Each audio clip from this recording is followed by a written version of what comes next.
Please welcome Nigel Taylor, representative of the May class.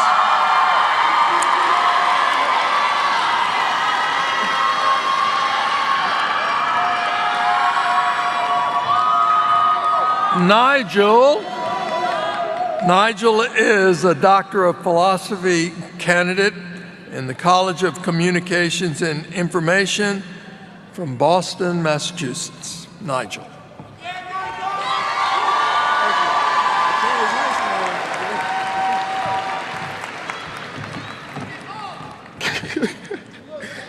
Appreciate y'all. Thank you, Dr. Capilouto, Board of Trustees, faculty, staff, graduates at all levels, family, friends, and everybody in between. Let's just take a moment to appreciate this. This is truly a momentous occasion for all of us that deserve celebration. And soon for me, I'll walk across the stage and make it official. The first PhD holder in my family, the first Dr. Taylor.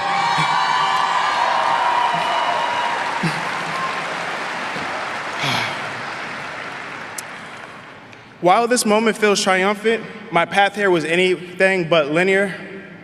As I stand before you, I am grateful to reflect on my 10 years as a Wildcat.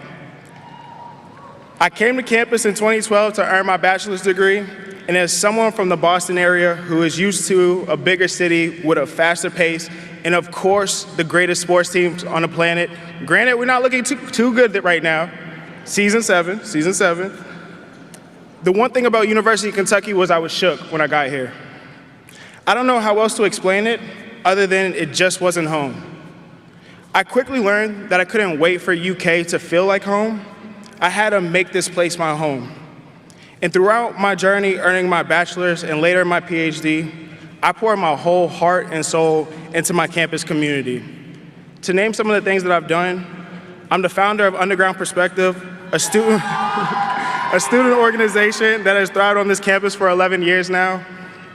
I've hosted an annual free Thanksgiving dinner where I cooked for students, faculty, and staff who didn't have a place to go with their families. I organized a free conference for students. I've written a bestsellers children's book, delivered a TEDx talk, produced multiple podcasts and interview series, served as a teaching assistant, an instructor, won numerous leadership awards, and earlier this semester, successfully defended my dissertation centered on Black love.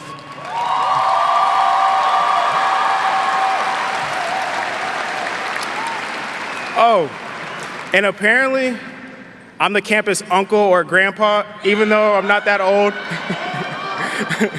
I'm not even that old, guys. I'm only 30. I don't know why they call me uncle or grandpa. It's crazy. My presence on this campus has been strong and I hope impactful, but despite all of that, I've been holding on to a secret, and today I'm finally ready to share it with y'all. The truth is, throughout the majority of these accomplishments that you heard me just list, I felt like an absolute failure. What you're seeing now, the degrees, the accolades, the titles, is the result of someone who feels they've been given a second chance at getting it right. Someone who spent years rebuilding, redefining, and relearning how to believe in themselves. You see, when I graduated with both my bachelor's and my master's, I felt this immense pressure on me to have everything figured out.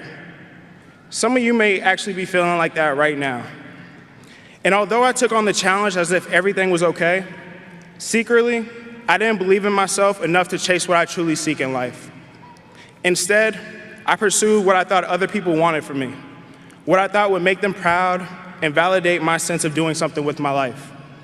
Things like applying for a job I knew I would hate, playing it safe when I knew I wanted more, or ultimately heading to graduate school without any real plan.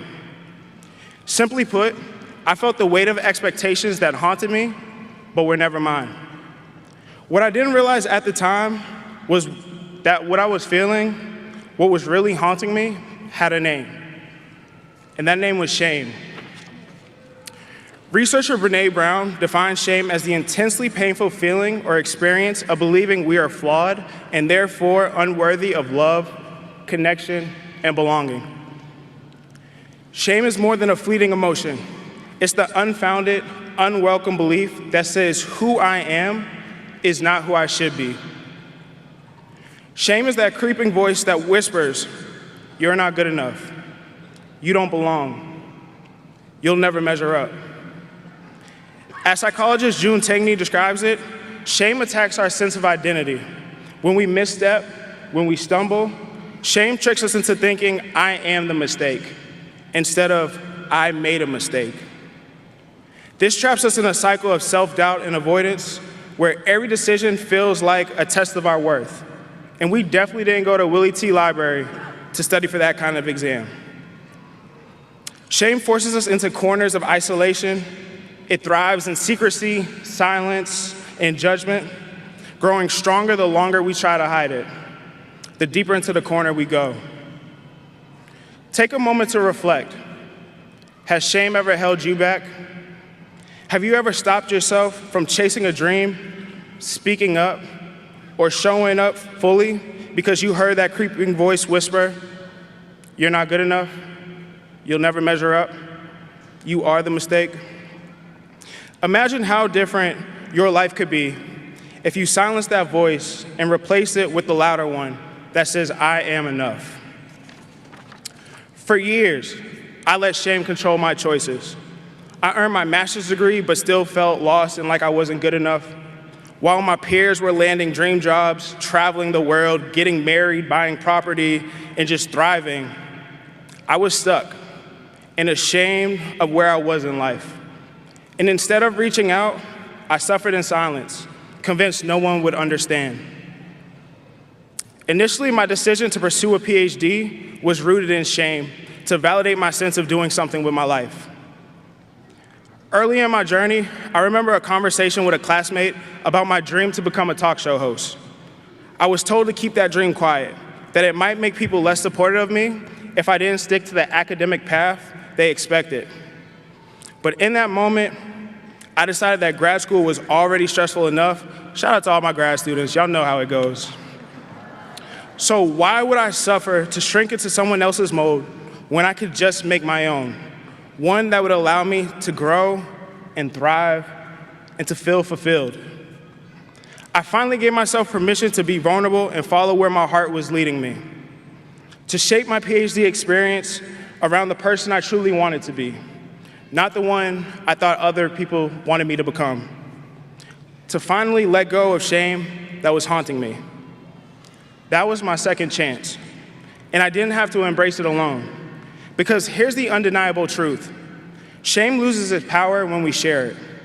It disappears when we bring it into light. It flees when we call it out and name it. It sheds its weight when we connect with others and realize we're not alone.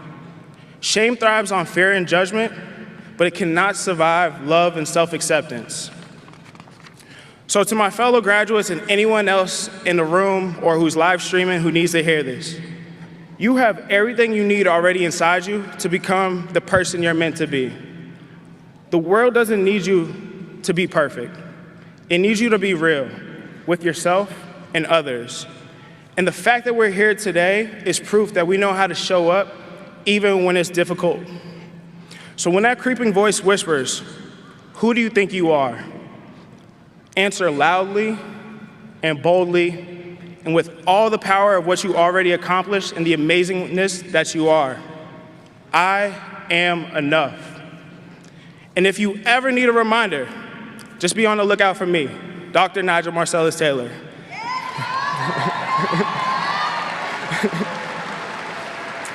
Because I'm here to make a difference in the world through love, healing, and in purpose to inspire healthier relationships with ourselves and each other.